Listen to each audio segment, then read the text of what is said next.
नमस्कार विद्यार्थी मित्रांनो, मी सुवर्णा मगर आपल्या सर्वांचा स्पर्धा अभ्यास या यूट्यूब चॅनलवरती स्वागत करते। विद्यार्थी मित्रांनो, आजच्या व्हिडिओमध्ये आपण 21, 22, 23, 24 आणि 25 अशा 5 दिवसाचे करंट अफेअर्स अभ्यासणार आहोत।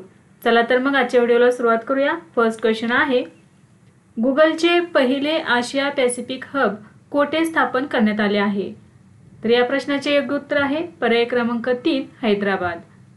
जून 2025 मध्ये हैदराबादमध्ये तेलंगणाचे मुख्यमंत्री रेवंत रेड्डी यांच्या हस्ते गुगल सुरक्षा अभियांत्रिकी केंद्राचे औपचारिक उद्घाटन झाले। गुगलने आशिया पॅसिफिक प्रदेशात तेलंगणातील हैदराबाद येथे पहिले सुरक्षा अभियांत्रिकी केंद्र स्थापन केले आहे। बघा, आशिया पॅसिफिक प्रदेशातील हे पहिले सुरक्षा अभियांत्रिकी केंद्र आहे गुगलचे आणि हे कोठे स्थापन करण्यात आलेले आहे? तर भारतातील तेलंगणा या राज्यातील हैदराबाद या ठिकाणी।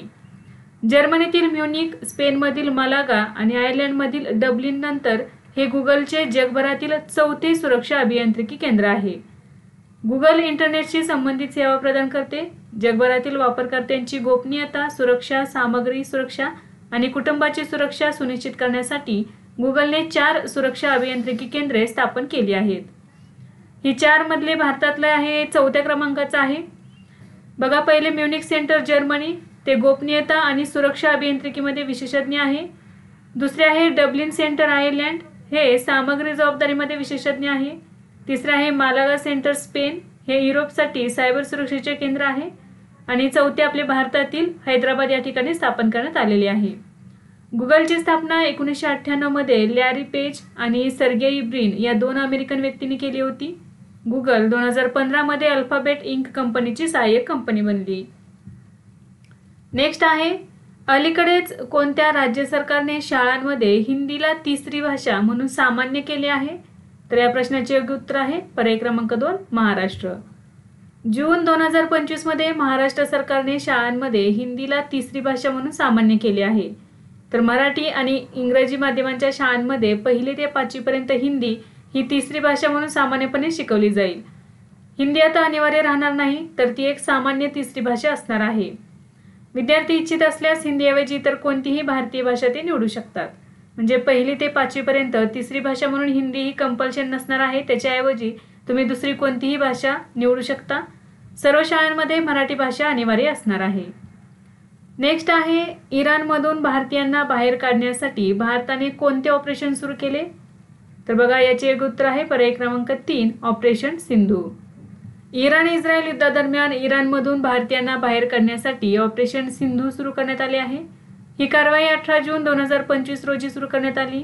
पहिल्या टप्प्यात 110 विद्यार्थ्यांना बाहेर काढण्यात आले। विद्यार्थ्यांना प्रथम इराणहून रस्त्याने आर्मेनियाला पाठवण्यात आले आणि नंतर ते विमानाने दिल्लीला आणण्यात आले। नेक्स्ट आहे, WEF ऊर्जा संक्रमण निर्देशांक 2025 मध्ये भारताचा क्रमांक कितवा आहे? तर या प्रश्नाचे योग्य उत्तर आहे पर्याय क्रमांक 2 71। WEF ऊर्जा संक्रमण निर्देशांक 2025 जून 2025 मध्ये जारी करण्यात आला। जारीकर्ता आहे जागतिक आर्थिक मंच। अहवालाचे नाव आहे प्रभावी ऊर्जा संक्रमण 2025 ला प्रोत्साहन देणे। हा निर्देशांक दर्शवतो की एखादा देश पारंपरिक ऊर्जेपासून हिरव्या आणि स्वच्छ ऊर्जा किती यशस्वीरित्या पुढे जात आहे। म्हणजेच कोळसा, पेट्रोल यापेक्षा हिरव्या आणि स्वच्छ ऊर्जा सौर, वारा, पाणी यापासून किती ऊर्जा निर्मिती करतो, त्यामध्ये किती प्रगत आहे हा निर्देशांक सांगत असतो। यामध्ये एकूण 118 देशांचा समावेश आहे। यामध्ये भारताची रँकिंग आहे 71वा क्रमांक आहे आणि 2024 मध्ये 63वा क्रमांक होता। शीर्ष 5 देश आहेत बघा, पहिल्या क्रमांकावरती आहे स्वीडन, दुसरा आहे फिनलँड, तिसरा डेन्मार्क, चौथा आहे नॉर्वे आणि 5व्या क्रमांकावरती आहे स्वित्झर्लंड। आणि या रँकिंग मध्ये आपल्या भारताचा क्रमांक आहे 71वा। नेक्स्ट आहे, स्कायट्रॅक्स वर्ल्ड एअरलाइन अवॉर्ड्स 2025 मध्ये जगातील सर्वोत्तम कमी किमतीच्या सेवा देणाऱ्या विमान कंपन्यांमध्ये इंडिगोचा क्रमांक काय आहे? तर 3रा क्रमांक लागतो, म्हणून पर्याय क्रमांक 1 बरोबर आहे। स्कायट्रॅक्स वर्ल्ड एअरलाइन अवॉर्ड्स 2025 मध्ये इंडिगोला जगातील सर्वोत्तम कमी किमतीच्या सेवा देणाऱ्या विमान कंपन्यांमध्ये 3रे स्थान मिळाले आहे।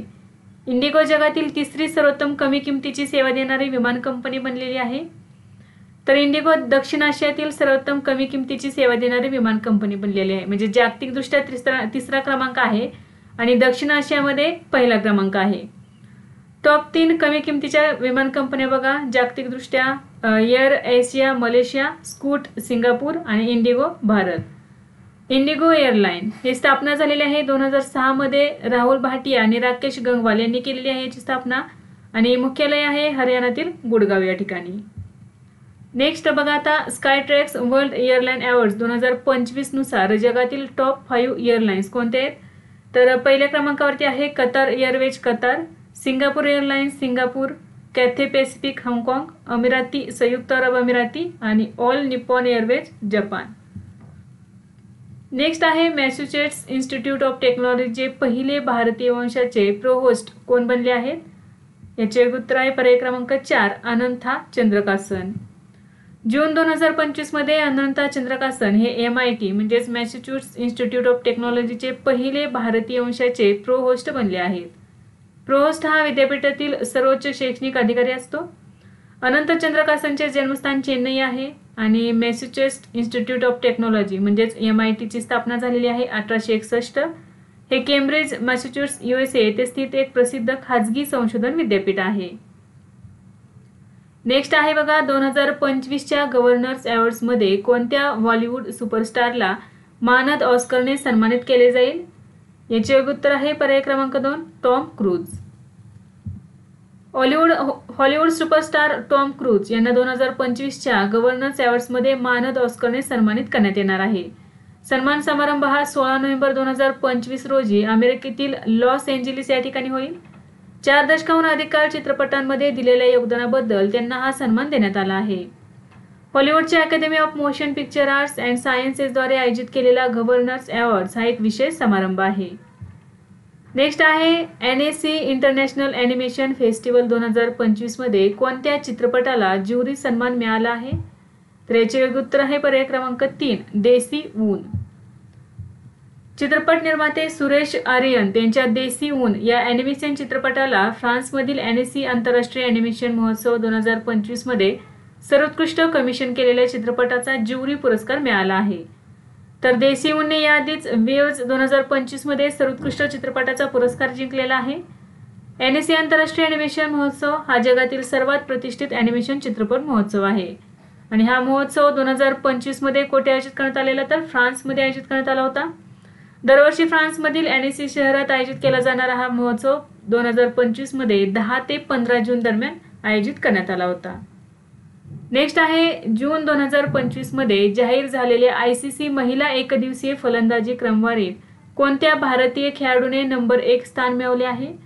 तर या प्रश्नाचे योग्य उत्तर आहे पर्याय क्रमांक 1 स्मृती मानधना। 2025च्या ICC महिला एकदिवसीय फलंदाजी क्रमवारीत स्मृती मानधना अव्वल स्थानावर आहे। ICC महिला एकदिवसीय फलंदाजी क्रमवारीत स्मृती मानधना अव्वल स्थानावर पोहोचण्याची दुसरी वेळ आहे। यापूर्वी 2019 मध्ये ती अव्वल क्रमांकावरती पोहोचली होती। तर गोलंदाजांच्या क्रमवारीत दीप्ती शर्मा अव्वल 4 मध्ये कायम आहे म्हणजे 4थ्या क्रमांकावरती आहे। नेक्स्ट आहे पंतप्रधान नरेंद्र मोदी कोणत्या देशाला भेट देणारे पहिले भारताचे पंतप्रधान बनले आहेत? तर या प्रश्नाचे योग्य उत्तर आहे पर्याय क्रमांक 4 क्रोएशिया। पंतप्रधान नरेंद्र मोदी हे 15 ते 19 जून 2025 दरम्यान सायप्रस, कॅनडा आणि क्रोएशियाच्या 3 देशांच्या दौऱ्यावर होते। तर यावेळी पंतप्रधान नरेंद्र मोदी हे क्रोएशियाला भेट देणारे पहिले भारतीय पंतप्रधान बनलेले आहेत। या दरम्यान भारत आणि क्रोएशिया यांनी 4 करारांवर स्वाक्षरी केलेली आहे। हे 4 करार कोणते आहेत बघा? कृषी आणि संलग्न क्षेत्रात दोन्ही देशांमधील सहकार्य, विज्ञान आणि तंत्रज्ञानामध्ये सहकार्य, सांस्कृतिक देवाणघेवाण कार्यक्रमांमध्ये सहकार्य आणि क्रोएशियातील झाग्रेब विद्यापीठात हिंदी अध्यासनाची स्थापना हे 4 करार करण्यात आलेले आहेत। नेक्स्ट आहे सिप्री वार्षिक अहवाल 2025 नुसार भारतात अण्वस्त्रांची संख्या किती आहे? तर भारतामध्ये 180 अण्वस्त्रांची संख्या आहे म्हणून पर्याय क्रमांक 4 बरोबर असणार आहे। 16 जून 2025 रोजी सिप्री वार्षिक अहवाल 2025 जारी करण्यात आला। या अहवालाचा विषय होता जागतिक लष्करी खर्च, अण्वस्त्रे, शांतता मोहीम। अहवालानुसार रशिया आणि अमेरिका यांच्याकडे जगातील एकूण अण्वस्त्रांपैकी सुमारे 90% अण्वस्त्रे आहेत। रशियाकडे सर्वात जास्त आहेत 5459 अण्वस्त्रे आहेत। अमेरिकेकडे 5177 अण्वस्त्रे आहेत। तर या 2 देशांकडे जगातील 90% अण्वस्त्रे आहेत। जानेवारी 2025 पर्यंत जागतिक अण्वस्त्रांची संख्या सुमारे 12,121 होती. त्यापैकी 9,585 लष्करी साठ्यात वापरण्यासाठी तयार होती. चीनचे वेगाने वाढणारे अण्वस्त्र शस्त्रागार जानेवारी 2025 पर्यंत चीनकडे किमान 600 अण्वस्त्रे होती, जी इतर कोणत्याही देशापेक्षा वेगाने वाढत होती. 2023च्या तुलनेत ही दरवर्षी 100 शस्त्रांची वाढ दर्शवते. अहवालानुसार 2025 मध्ये भारताकडे आले असलेल्या अण्वस्त्रांची संख्या 180 पर्यंत वाढली आहे, तर 2024 मध्ये ही संख्या 172 होती. आता 2025 मध्ये भारताकडे एकूण 180 अण्वस्त्रे असे आहेत, तर पाकिस्तानकडे 170 अण्वस्त्रे आहेत. हा जो अहवाल आहे हा सिप्री या संस्थेने दिलेला आहे. सिप्रीचा लॉंग फॉर्म काय होतो बघा, Stockholm International Peace Research Institute. स्थापना झालेली आहे 6 मे 1966. मुख्यालय आहे स्टॉकहोम, स्वीडन. याचा उद्देश आहे सुरक्षा, शस्त्रास्त्रे आणि आंतरराष्ट्रीय संघर्षाच्या परिस्थितींचा अभ्यास करणे, शांतता आणि स्थिरता वाढवणे. नेक्स्ट क्वेश्चन आहे, सर्वात जलद वीज निर्मितीच्या बाबतीत भारत जगातील कितवा देश बनला आहे? तर याचे योग्य उत्तर आहे पर्याय क्रमांक 2, तिसरा. भारत जगातील तिसरा सर्वात वेगाने वीज निर्मिती करणारा देश बनला आहे. चीन आणि अमेरिका भारताच्या पुढे आहेत. बघा, तिसऱ्या क्रमांकावरती आहे भारत, पहिला आहे चीन, दुसऱ्या क्रमांकावरती अमेरिका आणि तिसऱ्या क्रमांकावरती आहे आपला भारत देश. 2024 मध्ये वीज क्षेत्रातील 83% गुंतवणूक स्वच्छ ऊर्जा प्रकल्पामध्ये आहे. सौर ऊर्जेमध्ये सर्वाधिक गुंतवणूक करण्यात आलेली आहे. नेक्स्ट आहे, मारुती सुझुकीने भारतातील सर्वात मोठे इन प्लांट रेल्वे सायडिंग कोठे उघडले आहे? तर या प्रश्नाचे योग्य उत्तर आहे पर्याय क्रमांक 1, मानसेर. जून 2025 मध्ये मारुती सुझुकीने मानसेरमध्ये भारतातील सर्वात मोठे इन प्लांट रेल्वे सायडिंग उघडले आहे. स्थान आहे हरियाणातील मानसेर या ठिकाणी. मारुती सुझुकी इंडिया लिमिटेडचा हा प्लांट आहे. उद्घाटन आहे केंद्रीय रेल्वे मंत्री अश्विनी वैष्णव यांनी उद्घाटन केले. रेल्वे सायडिंग हा एक सहाय्यक ट्रॅक आहे जो मुख्य लाईन पासून वेगळा केला जातो आणि विशेष कामासाठी वापरला जातो. तर हा भारतातील सर्वात मोठे इन प्लांट रेल्वे सायडिंग हे कोणी मारुती सुझुकी याने मानसेर या ठिकाणी हे उघडलेले आहे किंवा स्थापन केलेले आहे. नेक्स्ट आहे, भारत पहिल्यांदाच कोणत्या टेनिस स्पर्धेचे प्ले ऑफ आयोजित करणार आहे? तर या प्रश्नाचे योग्य उत्तर आहे पर्याय क्रमांक 4, Billie Jean King cup. Bharat पहिल्यांदाच Billie Jean King cup play ऑफचे आयोजन करणार आहे. कालावधी असणार आहे 14 ते 16 नोव्हेंबर 2025. स्थळ असणार आहे SM Krishna tennis stadium, Bengaluru. Bharat group G चे आयोजन करेल, ज्यामध्ये स्लोवेनिया आणि नेदरलँड्सचाही समावेश असणार आहे. पुण्यात झालेल्या शानदार कामगिरीत कोरियाचा पराभव करून भारताने प्ले ऑफ मध्ये प्रवेश केलेला आहे. नेक्स्ट आहे, भारतीय नौदलात नव्याने समाविष्ट करण्यात आलेले INS अर्नाला काय आहे? तर या प्रश्नाचे योग्य उत्तर आहे पर्याय क्रमांक 2, पाणबुडी विरोधी युद्धनौका उथळ पाण्यातील जहाज. 18 जून 2025 रोजी भारतीय नौदलाने विशाखापट्टणम येथील नौदल डॉकयार्ड येथे INS अर्नाला ही पहिली पाणबुडी विरोधी युद्धनौका उथळ पाण्यातील जहाज तैनात केली आहे. बघा, पहिली आहे ही पाणबुडी विरोधी युद्धनौका उथळ पाण्यातील जहाज. नाव काय आहे? INS अर्नाला. कधीही लॉन्च करण्यात आली? 18 जून 2025 रोजी विशाखापट्टणम येथील नौदल डॉकयार्ड येथे. हे एक anti submarine warfare shallow watercraft आहे. हे garden rich shipbuilders and engineers Kolkata यांनी L&T शिपबिल्डर्सच्या सहयोगाने बांधले आहे. INS अर्नाळा हे महाराष्ट्रातील वसई येथील ऐतिहासिक अर्नाळा किल्ल्यावरून नाव देण्यात आलेले आहे. हे जहाज 80% पेक्षा जास्त स्वदेशी सामग्रीसह संरक्षण उत्पादनात स्वावलंबनाचे प्रतीक आहे. 16 जहाजांच्या ASWSWC मालिकेतील हे पहिले जहाज बनले आहे. INS अर्नालाची प्रमुख वैशिष्ट्ये काय आहेत बघा. प्रकार आहे anti submarine warfare shallow watercraft. लांबी आहे 77.6 मीटर. विस्थापन आहे 1490 टनांपेक्षा जास्त. प्रणोदन आहे डिझेल इंजिन वॉटरजेट प्रणोदन प्रणाली. ही प्रणाली असलेले सर्वात मोठे भारतीय जहाज आहे हे. बिल्डर कोण आहेत बघा. Garden rich shipbuilders and engineers Kolkata. सहयोगी आहेत L&T शिपबिल्डर्स. स्वदेशी सामग्री यामध्ये 80% पेक्षा जास्त वापरण्यात आलेली आहे. आत्मनिर्भर भारत या उपक्रमांतर्गत याची निर्मिती करण्यात आलेली आहे. नेक्स्ट आहे, सिकल सेल आजारासाठी नवीन औषध विकसित करण्यासाठी भारत सरकारने किती रकमेचा पुरस्कार जाहीर केला आहे? तर याचे योग्य उत्तर आहे पर्याय क्रमांक 3, 10 कोटी. सिकल सेल आजाराच्या उपचारांसाठी नवीन औषधांच्या संशोधन आणि विकासाला प्रोत्साहन देण्यासाठी भारत सरकार भगवान बिरसा मुंडा पुरस्काराची स्थापना करणार आहे. 19 जून 2025 रोजी जागतिक सिकल सेल दिनानिमित्त नवी दिल्लीतील अखिल भारतीय आयुर्विज्ञान संस्था येथे आयोजित कार्यक्रमात केंद्रीय आदिवासी व्यवहार राज्यमंत्री दुर्गादास उईके यांनी याची घोषणा केली आहे. त्यांनी नवी दिल्लीतील एम्स येथे राष्ट्रीय आदिवासी आरोग्य आणि संशोधन संस्थेची स्थापना करण्याची घोषणा केलेली आहे. सिकल सेलवरील उपचारांसाठी मंजूर औषध संशोधन प्रस्तावासाठी 10 कोटी रुपयांपर्यंत निधी बक्षीस म्हणून उपलब्ध करून दिला जाईल.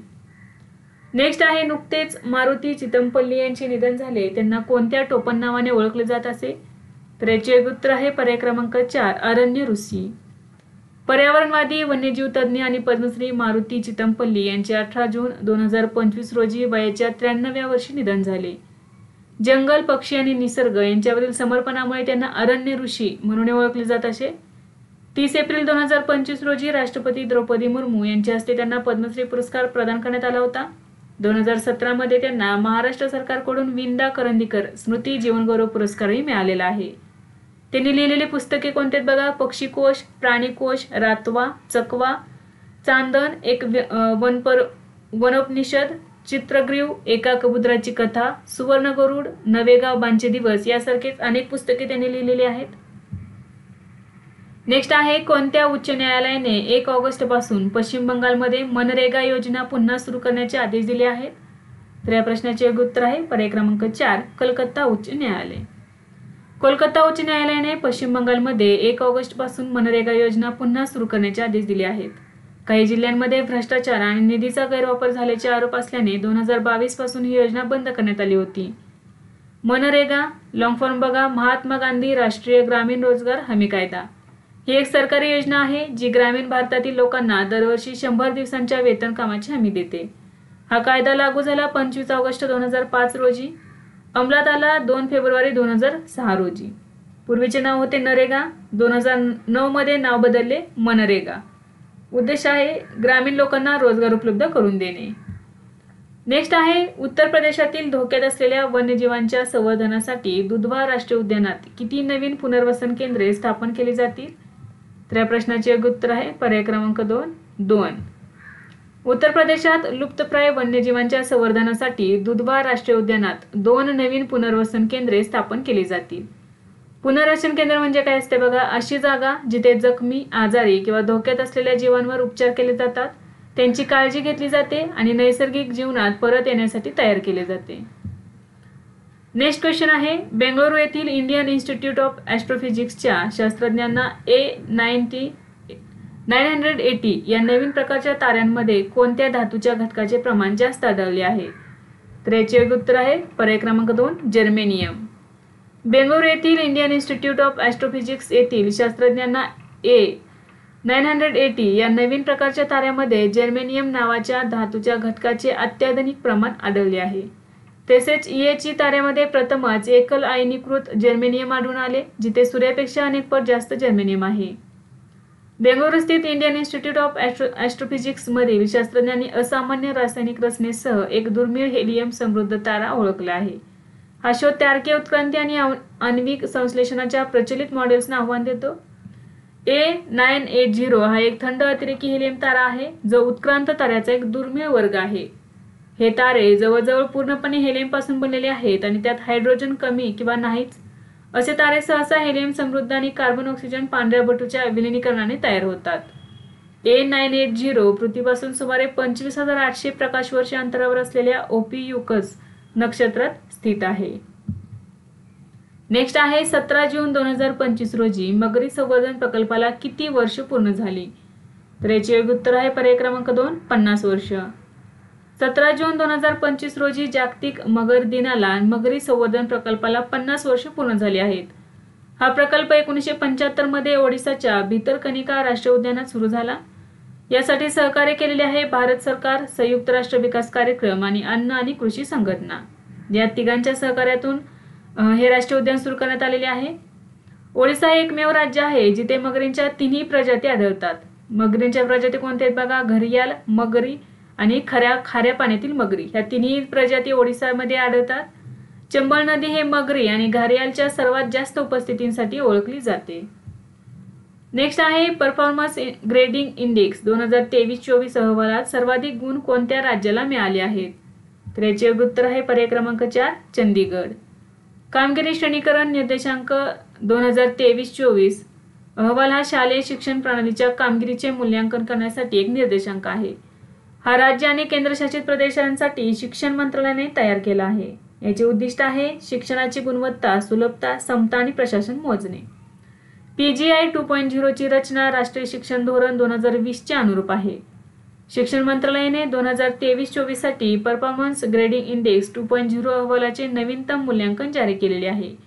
चंदीगडने सर्वाधिक गुण मिळवले, त्यानंतर पंजाब आणि दिल्लीचा क्रमांक लागतो. चंदीगडने सलग 3 वर्षे अव्वल स्थान कायम ठेवले आहे. बघा, चंदीगडने यामध्ये प्रथम क्रमांक मिळवला आहे, दुसरा आहे पंजाब आणि तिसऱ्या क्रमांकावरती आहे दिल्ली. 581 ते 640च्या श्रेणीत उच्च कामगिरी करणाऱ्या इतर संघांमध्ये केरळ, गुजरात, ओडिशा, हरियाणा, गोवा, महाराष्ट्र आणि राजस्थान यांचा समावेश आहे. तर सर्वात कमी गुण मिळवणारे राज्य आहे मेघालय. मेघालयने एकूण 417.9 गुण मिळालेले आहेत. 36 राज्य आणि केंद्रशासित प्रदेशांपैकी 25 राज्यांनी 2022-23च्या तुलनेत 2023-24च्या PGI 2.0 अहवालात त्यांच्या गुणांमध्ये सुधारणा दर्शवली आहे.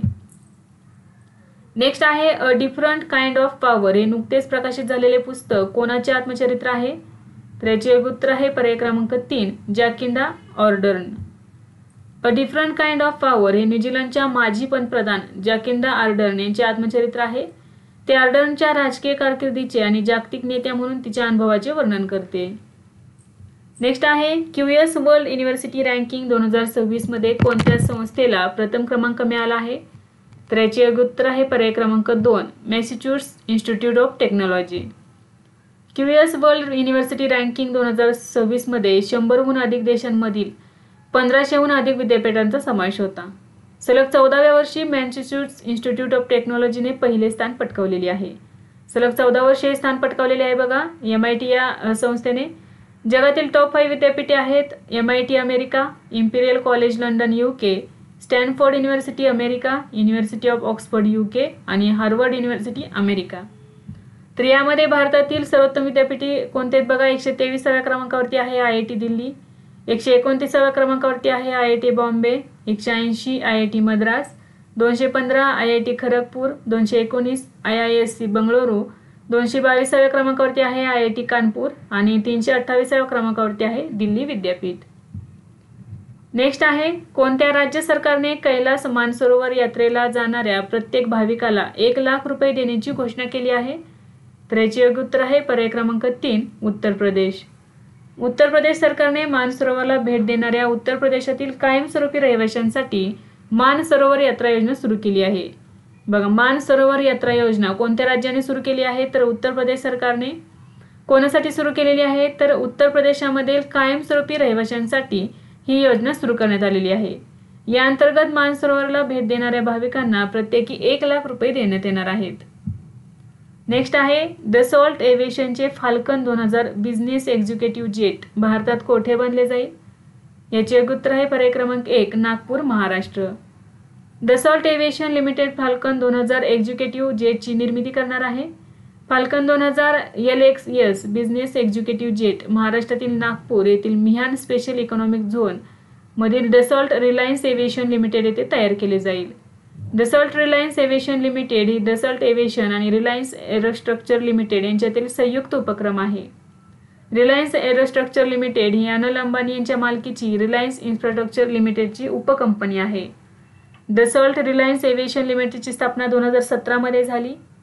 फाल्कन जेटसाठी नवीन असेंब्ली लाईन तयार करण्यासाठी कंपनी नागपूर प्लांटमधील सुविधेचा विस्तार करण्यासाठी गुंतवणूक करणार आहे. कंपनीने आतापर्यंत फाल्कन 2000 विमानांसाठी 100हून अधिक प्रमुख उपविभाग तयार केले आहेत. भारतात बनवलेले पहिले फाल्कन 2000 LXS हे विमान 2028 मध्ये बाजारात येण्याची अपेक्षा आहे.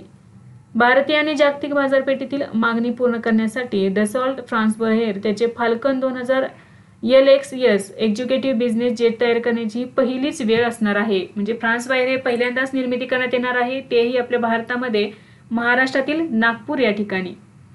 दसॉल्ट राफेल लढाऊ विमानांची देखील उत्पादक कंपनी आहे आणि जून 2025 मध्ये दसॉल्ट एव्हिएशनने हैदराबादमध्ये लढाऊ विमानांच्या फ्युजलेजचे उत्पादन करण्यासाठी टाटा ॲडव्हान्स सिस्टीम्स लिमिटेड सोबत करार केलेला आहे. नेक्स्ट आहे अलीकडेच प्रतिभा सेतू पोर्टल कोणी सुरू केले आहे? तर याचे योग्य उत्तर आहे पर्याय क्रमांक 4 UPSC. जून 2025 मध्ये केंद्रीय लोकसेवा आयोगाने प्रतिभा सेतू नावाचा एक नवीन उपक्रम सुरू केला आहे. याचा उद्देश नागरिक सेवा परीक्षेचे सर्व टप्पे यशस्वीरित्या उत्तीर्ण झालेल्या परंतु मुलाखतीत निवड होऊ न शकलेल्या 10,000हून अधिक गुणवंत उमेदवारांना रोजगाराच्या संधी उपलब्ध करून देणे. 2018 पासून हा कार्यक्रम सार्वजनिक प्रगतीकरण योजना म्हणून ओळखला जात होता, परंतु आता त्याचे नाव प्रतिभा सेतू असे ठेवण्यात आले आहे. UPSCचा असा आग्रह आहे की हे उमेदवार निवडलेल्या उमेदवाराइतकेच प्रतिभावान आहेत, म्हणून प्रतिभा सेतू या प्रतिभावान आणि योग्य नियुक्त्यांमधील एक मौल्यवान दुवा बनू शकते. नेक्स्ट आहे भारतातील 4थे सिंह प्रजनन केंद्र कोणत्या ठिकाणी बांधले जाईल? तर या प्रश्नाचे योग्य उत्तर आहे पर्याय क्रमांक 2 राजगीर. बिहारमधील राजगीर प्राणी संग्रहालय हे सफारी येथे देशातील 4थे सिंह प्रजनन केंद्र बांधले जाणार आहे.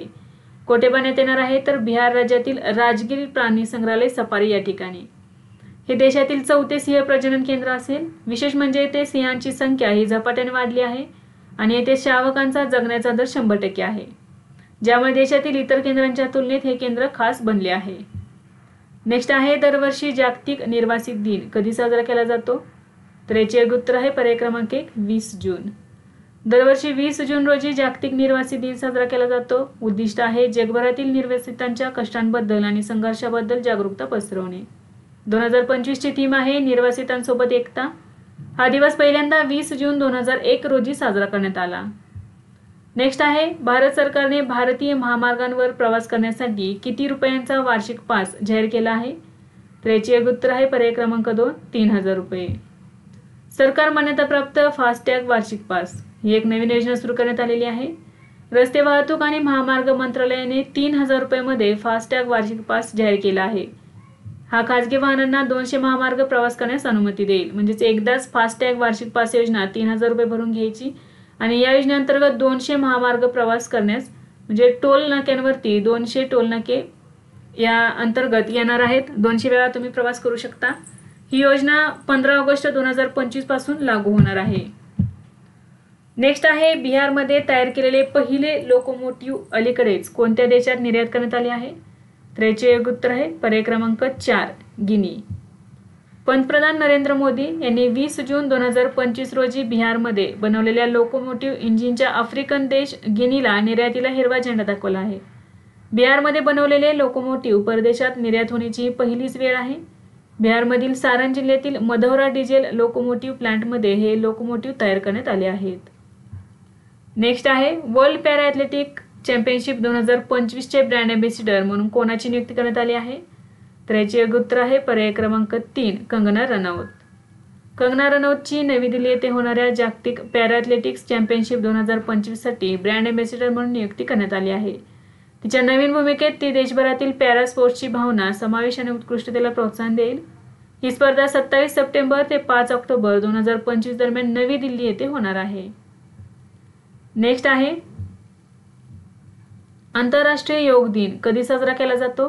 तर याचे योग्य उत्तर आहे पर्याय क्रमांक 2 21 जून रोजी.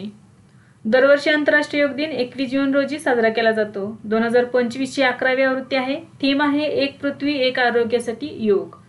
आणि 2025 मध्ये भारतातील मुख्य कार्यक्रम आंध्र प्रदेशातील विशाखापट्टणम या ठिकाणी झाला. राष्ट्रीय मेजबानी देण्यात आलेली होती विशाखापट्टणम या शहराला. नेक्स्ट आहे भारत आणि कोणत्या देशाने एकमेकांच्या राजधानींमध्ये उच्चायुक्त पुन्हा नियुक्त करण्यास सहमती दर्शवली आहे? तर याचे योग्य उत्तर आहे पर्याय क्रमांक 4 कॅनडा. जून 2025 मध्ये पंतप्रधान नरेंद्र मोदी आणि मार्क कार्नी यांच्या भेटी दरम्यान भारत आणि कॅनडा नवीन उच्चायुक्तांची नियुक्ती करण्यास सहमत झाले आहेत. दोन्ही देश सामान्य राजनैतिक सेवा पुन्हा सुरू करण्यासाठी नवीन उच्चायुक्तांची नियुक्ती करतील. गेल्या वर्षी खलिस्तानी नेता हरदीप सिंग निज्जर यांच्या हत्येनंतर भारत आणि कॅनडामधील संबंध बिघडले होते. तणाव इतका वाढला होता की दोन्ही देशांनी त्यांचे राजदूत आणि उच्चायुक्तांना परत बोलवले होते. नेक्स्ट आहे नुकत्याच प्रसिद्ध झालेल्या ग्लोबल लिव्हेबिलिटी इंडेक्स 2025 नुसार राहण्यासाठी जगातील सर्वोत्तम शहर कोणते आहे?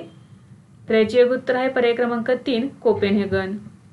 17 जून 2025 रोजी इकॉनॉमिस्ट इंटेलिजन्स युनिटने जारी केलेल्या ग्लोबल लिव्हेबिलिटी इंडेक्स 2025 नुसार कोपेनहेगनने व्हिएनाची 3 वर्षांची आघाडी संपवून 2025 मध्ये जगातील सर्वात राहण्यायोग्य शहर बनले आहे. 2025च्या यादीत ऑस्ट्रेलियातील व्हिएन्ना दुसऱ्या क्रमांकावर आहे, तर स्वित्झर्लंडमधील ज्युरिच तिसरे स्थान कायम ठेवले आहे. दमास्कस, सीरिया हे जगातील सर्वात कमी राहण्यायोग्य शहर आहे. सीरिया या देशातील दमास्कस हे जगातील सर्वात कमी राहण्यायोग्य शहर ठरले आहे. 2025च्या जगातील टॉप 10 राहण्यायोग्य शहरांच्या यादीत एकही भारतीय शहर नाही. यावर्षी सरासरी राहणीमान गुणांक 76.1% होता. या यूने स्थिरता, शिक्षण, आरोग्य, संस्कृती, पर्यावरण आणि पायाभूत सुविधा अशा 30 पॅरामीटर्सवर 173 शहरांचे मूल्यांकन केले आहे. नेक्स्ट आहे आंतरराष्ट्रीय धार्मिक स्वातंत्र्य शिखर परिषद 2025 अलीकडेच कोणत्या शहरात आयोजित करण्यात आली होती? तर याचे योग्य उत्तर आहे पर्याय क्रमांक 1 नैरोबी, केनिया. 17 जून 2025 रोजी आंतरराष्ट्रीय धार्मिक स्वातंत्र्य शिखर परिषद 2025 नैरोबी, केनिया या ठिकाणी आयोजित करण्यात आली. ही परिषद आफ्रिकन खंडातील अशा प्रकारची पहिलीच आहे. ही परिषद ग्लोबल पीस फाउंडेशन, पेपरडाईन विद्यापीठ आणि धार्मिक स्वातंत्र्य संस्था यांनी संयुक्तपणे आयोजित केली आहे. उद्देश आहे संपूर्ण आफ्रिकेत धर्म या विश्वासाची स्वतंत्रता यासाठी आंदोलनाला गती देणे. शीर्षक आहे आफ्रिका एक साथ, धार्मिक स्वतंत्रता एक महाद्वीपीय आव्हान. नेक्स्ट आहे कोणत्या राज्याने 2025 ते 2035 हे जलविद्युत दशक म्हणून घोषित केले आहे? तर या प्रश्नाचे योग्य उत्तर आहे पर्याय क्रमांक 2 अरुणाचल प्रदेश. अरुणाचल प्रदेश सरकारने 2025 ते 2035 हे जलविद्युत दशक म्हणून घोषित केले आहे. यामुळे राज्याची अंदाजे 58,000 मेगावॉट जलविद्युत क्षमता वाढणार आहे. याला जलविद्युत प्रकल्पांमधून मोफत वीज निर्मितीच्या माध्यमातून उत्पन्नाचे धोरणात्मक व्यवस्थापन असे म्हटले जात आहे. वीज विकासकांशी झालेल्या करारानुसार अरुणाचल प्रदेशला प्रत्येक HEP मधून 12% मोफत वीज मिळेल आणि स्थानिक क्षेत्र विकास निधीसाठी अतिरिक्त 1% वीज मिळेल. अरुणाचल प्रदेशला 2035 पासून विविध टप्प्यात पूर्ण होणाऱ्या प्रकल्पांमधून वार्षिक 4,525 कोटी रुपयांचे उत्पन्न अपेक्षित आहे. या प्रकल्पांची एकत्रित क्षमता ही 19 गिगावॅट आहे, जी पुढील 10 वर्षात 2 लाख कोटी रुपयांपेक्षा जास्त गुंतवणुकीवर अवलंबून असणार आहे. नेक्स्ट आहे राष्ट्रपती द्रौपदी मुर्मू यांनी कोणत्या राज्यात राष्ट्रपती तपोवन आणि राष्ट्रपती निकेतनचे उद्घाटन केले? तर याचे उत्तर आहे पर्याय क्रमांक 2 उत्तराखंड. राष्ट्रपती तपोवन आणि राष्ट्रपती निकेतन उद्घाटन झालेले आहे 20 जून 2025 रोजी. राष्ट्रपती द्रौपदी मुर्मू यांनी याचे उद्घाटन केले. हे ठिकाण आहे उत्तराखंड या राज्यातील देहरादून या ठिकाणी. राष्ट्रपती तपोवन आणि राष्ट्रपती निकेतन सर्वसामान्यांसाठी खुले करण्यात आले आहेत. राष्ट्रपती द्रौपदी मुर्मू यांनी देहरादूनमध्ये नेट झिरो सार्वजनिक उद्यान म्हणून बांधल्या जाणाऱ्या राष्ट्रपती उद्यानाचीही पायाभरणी केली आहे. नेक्स्ट आहे अलीकडेच कोणत्या उच्च न्यायालयाने डोंगराळ पर्यटन क्षेत्रात एकदा वापरल्या जाणाऱ्या प्लास्टिकच्या वस्तूंवर बंदी घातली आहे? तर याचे उत्तर आहे पर्याय क्रमांक 1 केरळ उच्च न्यायालय. जून 2025 मध्ये केरळ उच्च न्यायालयाने डोंगराळ पर्यटन स्थळांमध्ये एकदा वापरल्या जाणाऱ्या प्लास्टिकवर बंदी घातली आहे.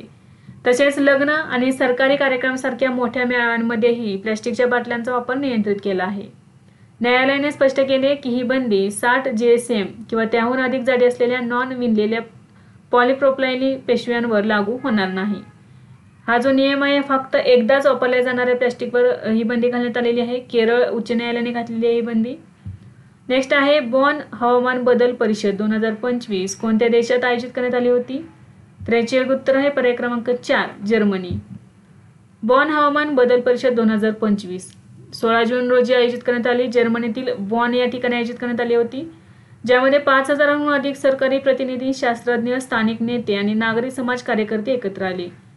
बॉन हवामान बदल परिषद ही 1992 मध्ये हवामान बदलाशी लढण्यासाठी स्वाक्षरी केलेल्या UNFCCC याच्या तत्वाखाली आयोजित केलेली वार्षिक तांत्रिक बैठक आहे.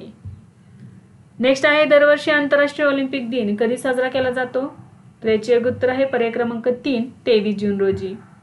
23 जून 2025 रोजी साजरा होणारा आंतरराष्ट्रीय ऑलिम्पिक दिन खेळांच्या माध्यमातून जागतिक एकता, खिलाडू वृत्ती आणि मैत्रीला प्रोत्साहन देण्याचे उद्दिष्ट ठेवतो. याची सुरुवात 1948 मध्ये झाली. 2025 ची थीम आहे लेट्स मूव्ह. नेक्स्ट आहे भारतातील पहिले हायड्रोजनवर चालणाऱ्या बसेस कोणत्या शहरात सुरू करण्यात आल्या आहेत?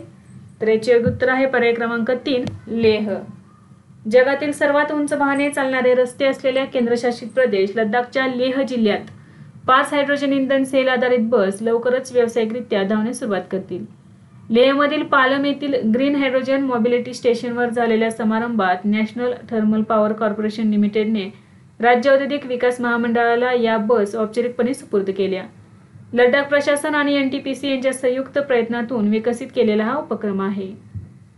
नेक्स्ट आहे नैसर्गिक आपत्तींवर लक्ष ठेवण्यासाठी कोणत्या देशाने झांगहेंग 102 नावाचा उपग्रह प्रक्षेपित केला आहे? तर याचे उत्तर आहे पर्याय क्रमांक 3 चीन. नैसर्गिक आपत्तींवर लक्ष ठेवण्यासाठी चीनने झांगहेंग 102 नावाचा उपग्रह प्रक्षेपित केला आहे. हा उपग्रह ज्याला चायना सिस्मो इलेक्ट्रोमॅग्नेटिक सॅटेलाइट असे म्हणतात, ज्याचा उद्देश आहे भूचुंबकीय क्षेत्र, आयनोस्फियर आणि इतर पॅरामीटर्सवरील डेटा गोळा करून नैसर्गिक आपत्तींचा अंदाज लावणे आणि त्यांचे व्यवस्थापन करणे.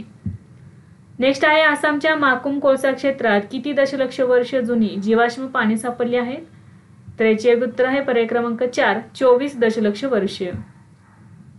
जून 2025 मध्ये आसामच्या माकुम कोळसा क्षेत्रात 2.4 कोटी वर्ष जुने जीवाश्म पाणी सापडले, म्हणजे 24 दशलक्ष वर्ष.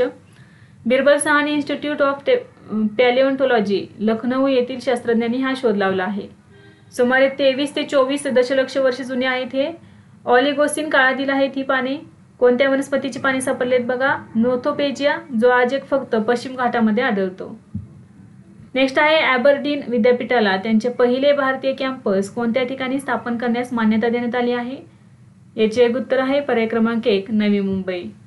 स्कॉटलंडमधील ॲबरडीन विद्यापीठाला भारतात शाखा कॅम्पस स्थापन करण्यास मान्यता मिळाली आहे. ते मुंबईमध्ये त्यांचे पहिले भारतीय कॅम्पस स्थापन करेल. यासह भारतात कॅम्पस उघडण्याची मान्यता मिळालेले ते पहिले स्कॉटिश विद्यापीठ बनले आहे. 2026 पर्यंत कार्यान्वित होण्याची अपेक्षा आहे. प्रस्तावित कॅम्पस सुरुवातीला संगणकीय आणि डेटा विज्ञान, व्यवसाय व्यवस्थापन, अर्थशास्त्र आणि कृत्रिम बुद्धिमत्ता या विषयांमध्ये कार्यक्रम देईल.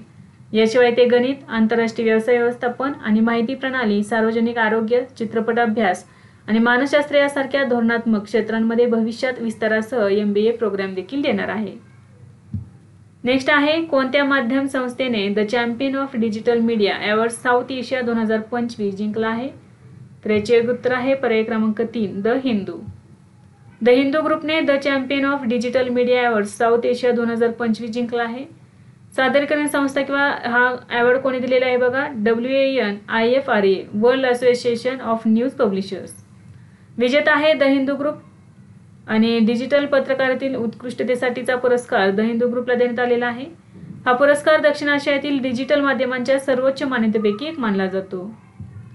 नेक्स्ट आहे 2024-25चा डिजिटल पेमेंट्स पुरस्कार कोणी जिंकला आहे?